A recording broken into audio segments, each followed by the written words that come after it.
I'm here once again to cover recent allegations against Hillsong founder Brian Houston. The new global pastor of Hillsong, Phil Dudley, just announced that Pastor Houston has resigned following an internal investigation that found he behaved inappropriately towards two women. Two controversies dating almost 10 years ago. Pastor Houston is said to have sent an inappropriate text to one woman and had entered into a hotel room with consent of another woman for 40 minutes whilst under the influence of medication, sleeping pills, and alcohol. Pastor Brian confirmed the allegations that he spent time in the woman's room, but claimed he was purely because he had lost his keys and needed time to recover from the effects of the combination of both alcohol and medication. Both Pastor Brian and the woman state nothing sexual occurred, but this has not stopped the church from stating he behaved inappropriately and have accepted Pastor Brian's resignation. Some of you listening might be thinking, well, this is appalling, while some others might think this is not so bad, particularly because we don't know all the details. But it's important to accept a fact of life. Once you start digging, you will find dirt. We are all human. We like to judge public figures by how things seem, not by facts.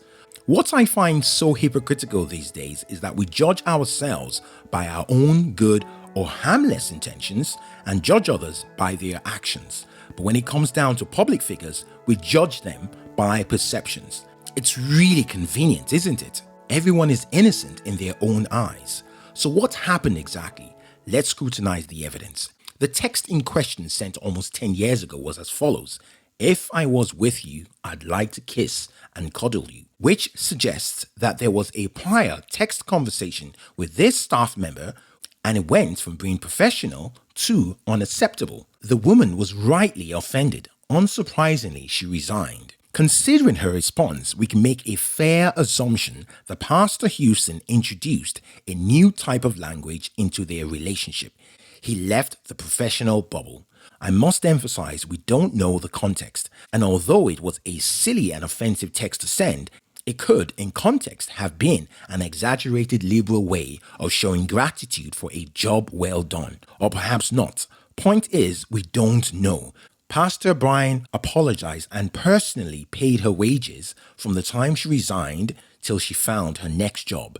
There is no evidence that has come forward to show an ongoing pattern of behavior from Pastor Brian Houston. Some could argue he did it just to keep things quiet. Now others could say he took responsibility, maybe both. But either way, we're not in his heart. We can only judge his actions and not his intentions. By their fruits you shall know them. Has all the good works the man has done in supporting hundreds of charities all around the world been forgotten, put to the side because of his humanity? He did the right thing in compensating the woman for her loss of work. My heart goes out to the woman who had to step down from a job she loved, but facts do matter. He compensated her. That is admission of wrong. Isn't Christianity about admitting wrong, confessing our faults to one another? But who in their right mind sends a text like that to someone else you have no intimate relationship with? It's no surprise then to learn that Pastor Brian had struggled with anxiety and was under the influence of medication at this time. The next allegation also involved medication, but worse, mixed with alcohol. I know some of you are judging him right now, especially from certain cultures.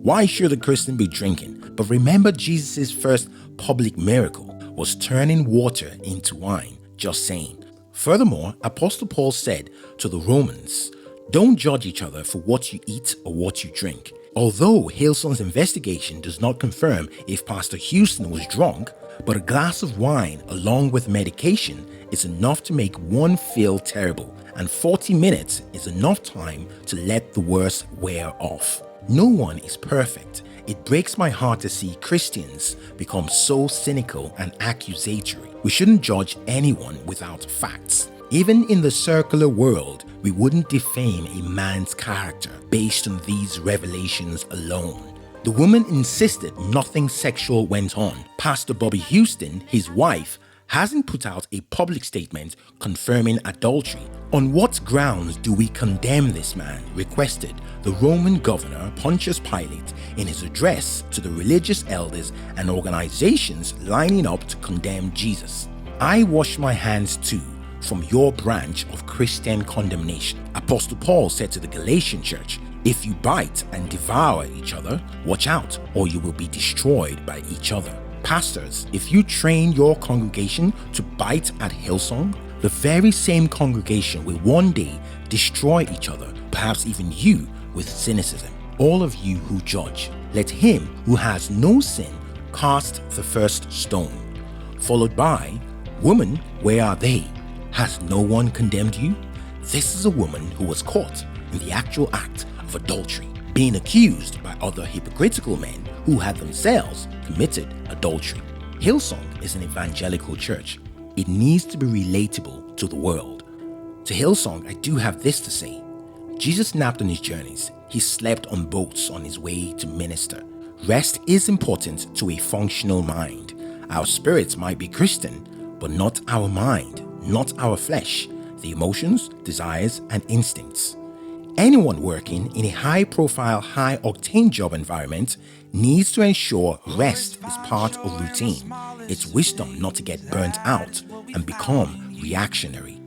Tiredness causes lots of road accidents, but it also causes a lot of scandals in churches. It's a common acknowledgement that pastors are most physically vulnerable to sexually inappropriate behavior after ministering to others.